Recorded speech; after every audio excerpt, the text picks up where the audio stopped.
So welcome to my deck profile. This is the second time I'm trying to record it, so hopefully this time goes right. I have a different angle because the first time the recording fucked up.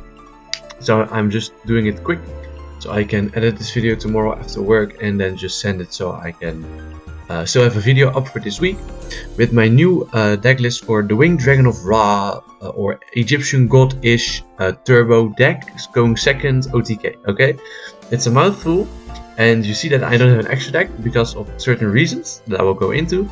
So let's get into the main deck. So we play one of the big boss monster, the Winged Dragon of Ra. This card can actually OTK your opponent if you have the right two cards in hand, or one of two kind of cards. So everybody knows what the Winged Dragon of Ra does. You can pay, when it's special summoned, you can pay all your life points up to 100, and then it gains its attack and defense as the damage you took.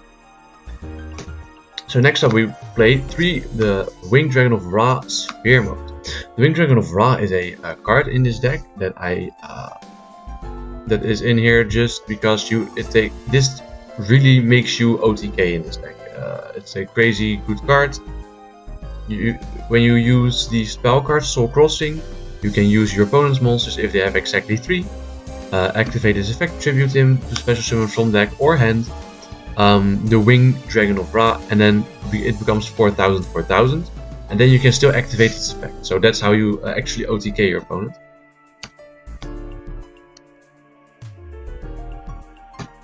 So next up we have 2 Obelisk the Tormentors. This card is so amazingly strong because of the effect that they cannot react to his summon, and then he is also untargetable. So that's very interesting. Him being untargetable is so crazy for this deck because a lot of decks, they struggle with it. Not branded, of course. This is not a very highly meta deck, but it's just more of a fun deck. But the 4000 beater is that's strong. Okay, that's very strong. Next up, we have a danger package. We have 2 danger Nessies. The danger package are just here for a spice card that is the last card, and I will show you at the end. And it's just because maybe when you can summon them, when you have Obelisk Confuse, you can tribute those 2 just to activate this effect. To destroy the board and maybe do more damage, depending on your hand. So we play also 2 Danger Bigfoots, and after Danger Bigfoot we are playing one more danger card. This is just the one of the biggest dangers, together with Danger Thunderbird. Don't worry, one day I will make a full danger deck. Why, I don't know. Because it's me. Just 2800 beat stick, and it can also pop face down cards, and this can pop face up cards if it's discarded. I play 3 Ash Blossoms because this is a very strong card, so why not run it? Yeah, there's nothing more, just run Ash Blossom. It's a good card. It's a good hand trap. Because this is a going second build, I play 1 Pankratops. The Pankratops is just here just so it can special summon itself. It's still a big beat stick with the spice card in the end. And then even then it's still a crazy card. That's it. You're going second, you can special summon, you can pop something that's annoying. Then we play a little 3-card Kaiju package. We play 1 Godarda. You preferably want to run the lowest Kaijus, just so you can beat over them more easily. So we play 1 the Dust Kaiju and 2 Gamma-Seal, the Sea Turtle Kaiju. This just has the lowest attack, 2200. So that's the reason why I run 2, and I bought them. So yeah, why not just play them? Then a spicy card is Alpha the Master of Beast. I like this card. This is one of my favorite cards that I ever bought in Yu-Gi-Oh! This card just can special summon himself if your opponent has more attack power on his side of the field. So what you can do is you can give your opponent a Kaiju, special summon this card, use its effect to target himself. Then if it goes through, this goes to your hand, and then you can target one of your opponent's monsters to bounce back to the owner's hand. So you can bounce back the kaiju, back to your hand, and then you can do the combo again to get rid of another monster of them, and just special summon again. The effect to bounce back is only once per turn, so keep that in mind, but you can still use that combo.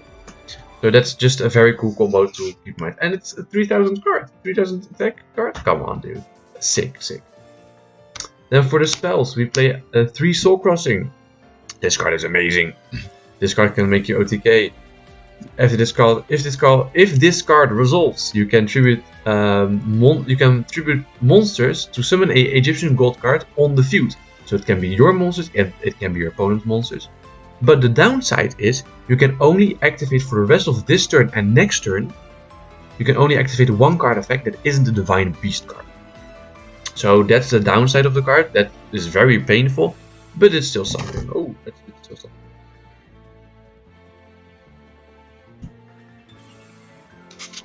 Then next up for the spells, we have 2.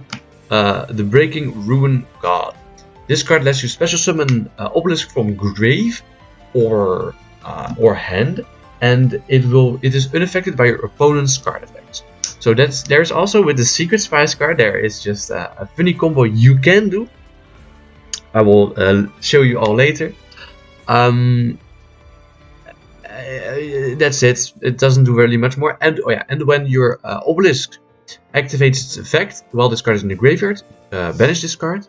And then banish all monsters on either player's graveyard, and your opponent takes 500 damage for each monster. So this can also be in an OTK form-ish, but it's really fun. Keep in mind that your Obelisk will be destroyed in the end phase, but I have something.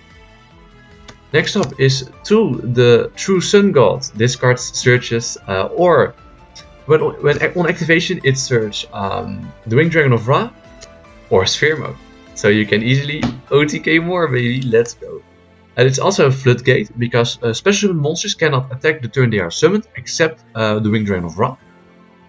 So this counts for you and your opponent. And the last effect I won't say because I will never use it, and you can read it on your right side. Next up, I play 2 Pot of Desires. Just draw them. It is a dangerous card to play, because if you banish like the Winged Dragon of Ra, or maybe both Obelisk or the trap card of Obelisk to search him, it's very hard to play a bit better, because I banished one of my obelisks to obelisks, and I had to play around it a bit. I lost that round, but it's still draw 2. Next up, we play 2 First Burial of Goods. This card can makes you send the Soul Energy Max trap card, and that can just search Obelisk. That's the only reason why this card is in here. And our last card is Triple Tactic Talents. Remove it for Happy Featherduster because back row is very meta relevant right now, and back row is the thing that kills this deck very, very hard. Then we play Wall 1 Soul Energy Max. This card is pretty funny, and I got to resolve his first effect. So if we read this card together, well, I don't have to read the card whole. Whenever this card is set on the field, and Obelisk activates its effect by tributing 2 monsters, you can flip this card and your opponent takes 4000 damage. That's the first effect. But if you send it to the graveyard and you banish it for cost, you can search from your deck, or you can add from your deck, and I think also from your graveyard, right? Yes, from your deck or graveyard, so that's also cool. You can add Obelisk the Tormentor and then immediately summon him. But for summoning him, you have to tribute him. So it's something, but keep that in mind. I'm mostly using it for the second effect, but hey, the first effect came up and it won me the game. Okay, do 4000. Then because it's a going second build, we play 3 evenly matched. It's a broken card. Thank you. There's nothing to say. I think this card is. I rather have 3 Nibiru in my main deck than evenly matched, but evenly matched is still a great card. Then for loss, the tech card, the 3 trap cards are skill drain. It's a dirty card to run, but it's a very strong card. Because if you can pull him up or pull it up, you can have a powerful obelisk that even if special summoned by the effect of the Ruin God, because the Ruin God says it's unaffected by your opponent's card effect, so you can still flip skill drain, which is pretty cool in my opinion. So it won't be destroyed in the end phase. Then you have big beefy monsters like Dino Wrestler Pankotrops that still can activate its effect on field to tribute, and then its effect is still active in the graveyard, which is also cool that you can still pop with the card. That's why you play the danger cards, because the danger cards are big and beefy, and that's actually it for the card. And it disrupts your opponent, so you can actually just slowly kill your opponent. I misplayed against, I went to my locals instead. I went 1 and 2 sadly. I didn't win much with this deck, but it was pretty funny. I got to do the ancient chant to summon the Winged Dragon of Ra. He heed my cry, okay. And it's very cool. It was very fun. But sadly I misplayed against a Traptrix player by only setting 1. He just summoned back Marmello, popped the back row, and I was like, cry. So this was the main deck. I do not have an extra deck because of the fact that you don't really use the extra deck. And Kashtira can zone lock you very easily if you have an extra deck. So that's also a reason not to run an extra deck if you don't need to. You can have an extra deck, why not? You can play around using an extra deck by, instead of using 2 Pot of Desires, you can put 3 Pot of Extravagance. So you can just banish 6 random cards from your extra deck and then draw a card that way, so you don't banish cards from your main deck. It is a possibility, but I decided to not do it. Yeah, there's nothing more. In the side deck, we have 3 Nibiru, the primal being. I bought him gold rare. I'm very proud of the gold rare. It looks phenomenal. It looks so beautiful. I would rather put him in the main deck. People don't play around it, even the Traptrix players don't play around.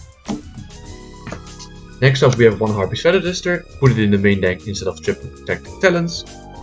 And so you have more room for other hand traps in your side. 3 Lightning Storms. I didn't side it really much in because the side deck, when siding I didn't really side for back row removal. I just wanted to see how the deck plays without back row removal, but I think putting him in, maybe even in the main deck, like 2 in the main, is an amazing choice. Next up we have some spicy spells like Summon Limit. You don't summon more than 2 times, okay, so it disrupts your opponent very hard. You summon like once or maybe twice tops, okay, unless you play the dangers, but most of the time you side the dangers out for Summon Limit, if that is the case. Next up we play 3 Royal Decree. Traptrix is very hard at my locals, and it's a fun card to run because it's such an old card. I really like this card. I like the card art. I think it's beautiful. That's the only reason I play it. I don't think it's a good card in this meta, but it's a card in the meta. And last but not least, an amazing card is Denko Sekka. This card is like very strong against Traptrix, against trap decks that are very relevant at that moment. They are good against Brandon that have the set cards. It's a very strong card, but it sucks up your normal summon. So you have to keep in mind that if you normal summon this card, you can't use this normal summon to tribute 3 monsters. So you really need soul crossing spell for that.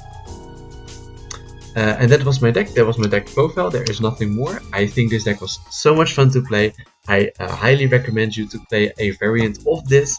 I had an amazing time. I had an amazing time summoning the Winged Dragon of Ra, saying the ancient chant, and having such a wonderful time at my locals. Thank you all for watching, and have a nice day.